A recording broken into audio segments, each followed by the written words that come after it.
Hi, இன்றைக்கி ஒரு mini lock பார்க்கலாமா? அதுவும் இன்றைக்கி ஒரு சம்பவம் இருக்குது. அதுக்கு முன்னாடி நம்மளோட சேனலை சப்ஸ்கிரைப் பண்ணனா கண்டிப்பாக சப்ஸ்கிரைப் பண்ணிக்கோங்க. பச்சை தான் கலர் போடுறாங்க, நான் கேள்விப்பட்டிருக்கேன், பார்த்துருக்கேன், வாங்கியிருக்கேன். டைம் இதை வாங்கக்கூடாதுன்னு நினச்சிருக்கேன். பட் வந்து நம்ம ஹெல்த்தின்னு நினச்சி வாங்குறதுலேயும் ஒன்றுத்தில் செஞ்சிடறாங்க.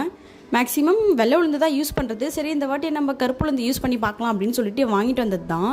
வெள்ளை உளுந்து எப்போவுமே பார்த்தீங்கன்னா இட்லி அரிசி கூட சேர்த்து தான் நான் ஊற வைப்பேன். சரி, இது ரொம்ப நேரமாக ஊறணுமே அப்படின்னு சொல்லிட்டு ஆஃப்டர்நூனே ஊற வச்சுட்டு ஈவினிங் பார்த்தா ஃபுல்லாக கலராக இருந்துச்சு. டிஃப்ரெண்ட்டாக இருக்கவே சரி எனக்கு தான் தெரியல போல அப்படின்னு சொல்லிட்டு சரி கொஞ்சம் கருப்பு உளுந்து ரொம்ப நாளுக்கு முன்னாடி வாங்கினது இருந்துச்சு. சரி, அதை யூஸ் பண்ணி பார்க்கலாம் அப்படின்னு சொல்லிட்டு பார்த்தா அது கொஞ்சம் தோலில் உறிஞ்சிருந்தது.